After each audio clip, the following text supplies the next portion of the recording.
सौंदर्य केवळ डोळ्यात नसतं, ते असतं दागिन्यांमध्येही. सोने, चांदी, हिरे आणि त्यावर तुमचं नाव कोरणारं एक विश्वासाचं नाव म्हणजेच संगमनेर येथील ओम मयूर ज्वेलर्स. पिढ्यानपिढ्यांचा वारसा असलेले दागिने आधुनिक डिझाईन सोबत आता तुमच्या जवळ. लग्नकार्य असो, सण असो वा खास क्षण, ओम मयूर ज्वेलर्स मध्ये मिळेल प्रत्येक प्रसंगासाठी खास दागिने, खास तुमच्यासाठी. ओम मयूर ज्वेलर्स म्हणजे तुमच्या सौंदर्याचा हक्काचा दागिना. सुवर्ण बस्त्यासाठी आता कशाला नाशिक पुणे, संगमनेर मध्येच आहे आता नवनवीन दागिने. आजच भेट द्या ओम मयूर ज्वेलर्स, अशोक चौक, संगमनेर, जिल्हा अहिल्यानगर. संपर्क 9372 012 044. सर्व ग्रामस्थांना आपण विनंती केली की ग्रुपवर काय चाललेलं आहे ते बघा, परंतु त्यांची कोणाची कमेंट आली नाही. कमेंट का आली नाही तर समोरचा मुद्दा कोणताही असू द्या, समोरच्यानी पोस्ट टाकली साहेबांच्या विरोधात, आदरणीय बाळासाहेब थोरातांच्या विरोधात, किंवा त्यांचं व्यंगचित्र पाठवलं. ठीक आहे, या व्यंगचित्राची विरोध करणारे पण आपण पाहिजे. त्या ग्रुपमध्ये असा एकही कार्यकर्ता नाही का ज्याच्या पाठीवर बाळासाहेब थोरातांनी हात ठेवलेला नव्हता. त्या ग्रुपमध्ये असा एकही कार्यकर्ता नव्हता का जो बाळासाहेब थोरातांसाठी त्यांनी आवाज उठवला का हे आमचे आदरणीय साहेब आहे, ही पोस्ट टाकू नका. बरं, विशेष म्हणजे त्या ग्रुपचे ऍडमिन किंवा इतर जे आहेत ते चांगल्या चांगल्या पदावर आहेत. 479 लोकांचा तो ग्रुप होता. संगमनेर तालुक्यातील चिंचोली गुरव ग्रामपंचायतीच्या प्रांगणामध्ये 11 ऑगस्टला ग्रामसभेचं आयोजन केलं गेलं. या ग्रामसभेचं औचित्य साधत सामाजिक कार्यकर्ते सागर गोडगे यांनी विविध सामाजिक आणि ग्रामविकासाच्या प्रश्नांवर आक्रमकपणे आवाज उठवत ही ग्रामसभा गाजवली. चिंचोली गुरव गावातील व्हॉट्सअप ग्रुपवर एका व्यक्तीनं लोकनेते बाळासाहेब थोरात यांच्याबाबत बदनामीकारक व्हिडिओ प्रसारित केल्याचा आरोप केला गेला. तर या व्हिडिओमुळे गावातील वातावरण बिघडवण्याचा प्रयत्न झाल्याचं सांगत बाळासाहेब थोरात यांच्या कार्यकर्त्यांनी या पोस्टचा साधा निषेधही व्यक्त केला नाही. याबाबत सागर गोडगे यांनी नाराजी व्यक्त केली. 479 लोकांचा तो ग्रुप होता. त्या 79 लोकांमधून इतर 5 ते 7 उमेदवार हे बाहेरून गावात त्या ग्रुपवर भरती केलेले होते. हे सर्वात महत्वाचं सांगण्याचा मुद्दा आहे तुम्हाला. ते का आले तर ते आपल्या गावची शांतता भंग करण्यासाठी आले. आपलं जे काही आहे, आपण रेल्वे आणणे किंवा नाही आणणे हे आपल्या युद्धासाठी जायचंय, आपल्या कामासाठी आपल्याला जायचंय. लोक आपली शांतता भंग करण्याचा प्रयत्न करतात. आपल्याला त्या कामात पडायचं नाही. आपण फक्त आपल्या कामावर लक्ष द्यायचं. आपल्या साहेबांनी आपल्यासाठी काय केलेले, बाळासाहेब थोरातांनी तुमच्यासाठी काहीच केलेलं नाही का? आज ही संपूर्ण ग्रामपंचायत ही बाळासाहेब थोरात यांच्या नेतृत्वाखाली चालू आहे. तरी सुद्धा तुम्ही त्या ग्रुपवर सहन करता त्या पोस्ट. की झालेल्या प्रकाराबद्दल मी सागर मधुकर गोडगे या विषयाचा निषेध या गावकरी ग्रुपमध्ये जे सदस्य आहेत त्यांचा निषेध व्यक्त करतो की त्यांनी शंडासारखा हे सहन केलेला आहे. साहेबांची त्यांच्यावर अनंत उपकार आहे.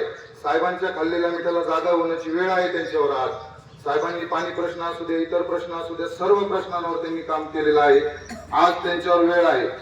आम्हाला फक्त एकच विषय महत्वाचा आहे या मीटिंग मध्ये सांगू इच्छितो तर पुन्हा त्या ग्रुपवर असली कुठली गोष्ट टाकू नका का जेणेकरून आमच्या मनाला वाईट वाटत. किंवा बाळासाहेब थोरात यांनी ज्यांच्यासाठी केलं ते तर काहीच बोलत नाही. आम्ही या नेत्यांच्या मागे हिंडायचं का? मग ज्यांनी बाळासाहेब थोरातांनी आम्हाला गाव पातळीवर जे नेते निवडून दिलेले त्या नेत्यांच्या मागे फिरायचं का आम्ही?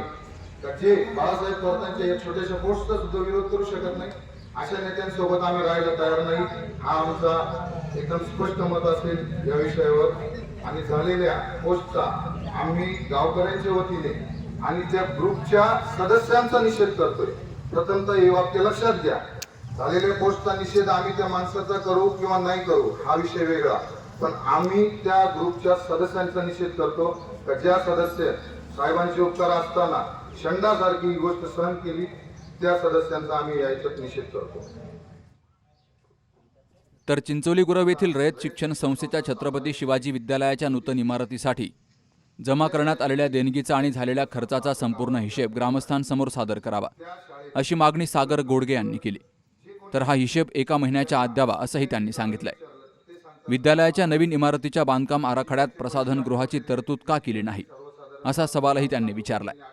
याशिवाय ग्रामपंचायतीशी संबंधित विविध सामाजिक आणि मूलभूत सुविधांच्या प्रश्नांकडेही गोडगे यांनी लक्ष वेधलं. आणि मला पैसे पेमेंट नाहीये त्यांच्याकडे द्यायला. रयत शिक्षण संस्था सातारा ही खूप श्रीमंत किंवा चांगली संस्था आहे. तिच्या बदनामीचा प्रयत्न इथे चिंचोली गुरवमध्ये केला जाऊ नये. प्रथम माझं हे सांगणं, त्या शाळेत मुतारीक का झाली नाही किंवा का होऊ नये हा विषय तो आपण गावकऱ्यांनी ठरवायचा आहे.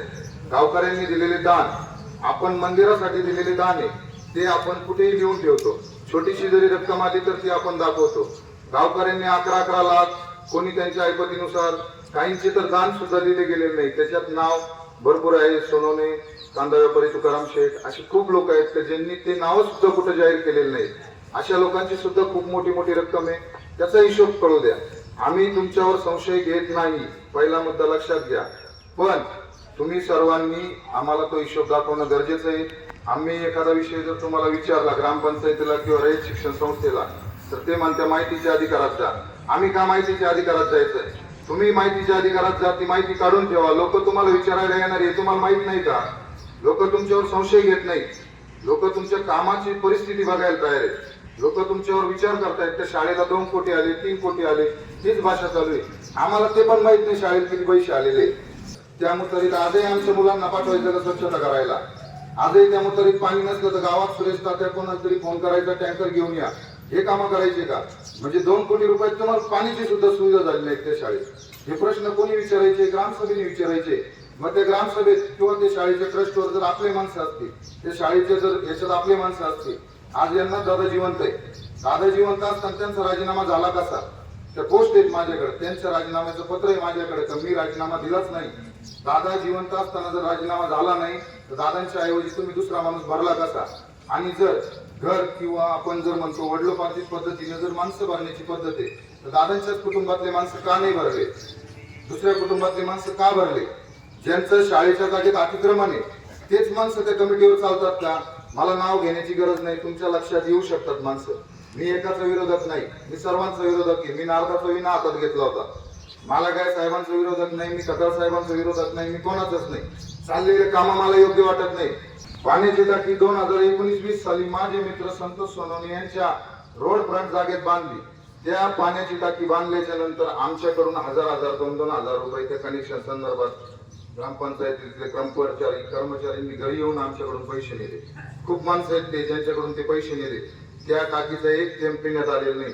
योजना पूर्ण झालेली, पत्रकार साहेब, इतर सर्व गोष्टी पूर्ण झालेल्या आहेत.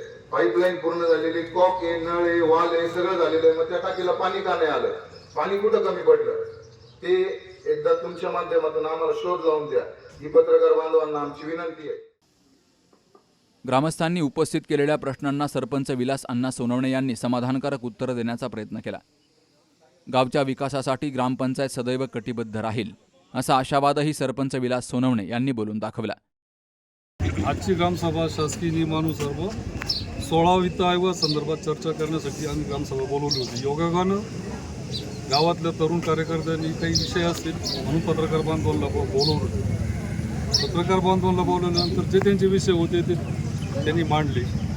पहिला विषय होता का व्हॉट्सअप ग्रुपचा. आता व्हॉट्सअप ग्रुपचा सगळ्यांनी सांगितलं व्हॉट्सअप ग्रुप चालू करू. कोणी कोणता नेता असो, समजा देशाचा पंतप्रधान असो, महाराष्ट्राचे मुख्यमंत्री असो, आपल्या तालुक्याचे माजी आमदार असो, सध्याचे आमदार असो किंवा ग्रामपंचायत पद, आता आमच्यावर येतात आम्ही काम करून. त्याच्यामुळे आम्ही ते शक्यतो जर व्हॉट्सअप ग्रुप पाहिले तर काम करायला मूड राहत नाही. त्याच्यामुळे मी वैयक्तिक म्हणजे कुठलाच व्हॉट्सअप ग्रुपला म्हणजे बघत नाही. त्याच्यामुळे तरी पण आपण सगळ्यांनी आज म्हणजे आव्हान केलं का इथून पुढं चिंचोली गोरोमध्ये कुठल्याच नेत्याच्या बाबतीत बाळासाहेब थोरातांच्या बाबतीत कोणी टाकतच नाही. बाळासाहेब थोरात नाही, कोणत्याच नाही, कोणत्याच नेत्याच्या बाबतीत गावांनी आपल्या संयम पाळायचा आहे. काय आपलं असेल आपल्याच बोलायचं. कारण शेवटी ते माणसं मोठे आहे, देशाची माणसं आहे, ते तालुक्याचे आहे, त्यांच्याविषयी बोलायचं नाही असं सगळ्यांनीच सांगितलं. त्याच्यानुसार नक्की कार्यवाही म्हणजे गाव चालेल आमचं. आणि गावात आमची पद्धत आहे का समजा ठरल्यावर गावांचं ऐकतं, शांततेत ऐकतं. दुसरे मुद्दे होते शाळेच्या मुद्द्यात आता मी सरपंच म्हणून किंवा इथं माग 15-20 वर्ष शाळेत जातो. मी त्या कमिटीवर बी नाही, तुम्हाला सांगतो मी अजिबात त्या कमिटीवर नाही. आणि मला ते म्हणजे मला ती गरजही पडत नाही. कारण मला जे काम करायचं आहे ते मला माहिती मिळते किंवा मला जे काम करायचं ते मी करतो. आता माझ्या माहितीनुसार जी नुसत्या एका आव्हानावर तुम्हाला सांगतो, मी 2011 साली मी पहिल्यांदा सरपंच झाल्यानंतर आम्ही माझी विद्यार्थी मेळावा ठेवला. आणि त्या मेळाव्यामध्ये सहज आम्ही आव्हान केलं, सहज मग शाळेला आपल्या अडचणी अशा अडचणी आहेत. 2 लाख रुपये सर 10 मिनिटात जमा झाले. त्या पैशात म्हणजे तेव्हा सुरुवात झाली. गावाला आम्ही मागितले आणि गावाने पैसे आता शाळेची जबाबदारी आहे. समजा आता हे बाकीचे म्हणले त्यात 100% मी आलो, माझी जबाबदारी आहे का बा गावाला तो हिशोब दिला पाहिजे. आम्ही हिशोब तिथं लिहिलेला आहे, तरी पण तो हिशोब आपण यांनी सांगितलं महिन्याच्या मुदत आपण मला वाटतं पुढच्या महिन्यातच आमच्या कर्मवीर अण्णांची जयंती आहे, त्या कर्मवीर अण्णांच्या जयंतीमध्ये आपण आतापर्यंत कोणी किती पैसे दिले, काय खर्च झाला, इमारतीला खर्च किती झाला, या संदर्भात आपण नक्की हिशोब देऊ. शिक्षकांचे त्यांचे गैरसमज होते, शिक्षकांचे गैरसमज काढले, गावच्या कामाच्या विषयी सुद्धा त्यांचे गैरसमज होते, मग ते आम्हाला माहिती असं काही म्हणत नाही. साधारण माझ्या माहितीनुसार सगळे पाहत असतील. मी सकाळी 8 वाजेपासून संध्याकाळी 5 पर्यंत ऑफिसवर बसलेलो असतो. आम्हाला ग्रामसेवक फार टाईम आहे. शक्यतो आमचे काही अशी भाषा येत नाही, माहितीच्या अधिकारात कुणी मागावं असं काही कुणी म्हटलेलं नाही, माझे कर्मचारी म्हटलेले नाही. दरम्यान संपूर्ण ग्रामसभेत सामाजिक कार्यकर्ते सागर गोडगे यांनी उपस्थित केलेले विविध प्रश्न लक्षवेधी ठरले. तर यावेळी चिंचोली गुरव ग्रामपंचायतीचे सरपंच, उपसरपंच, सर्व सदस्य आणि ग्रामस्थ हजर होते. Dattatray Gholap, C news Marathi, Chincholi Gurav.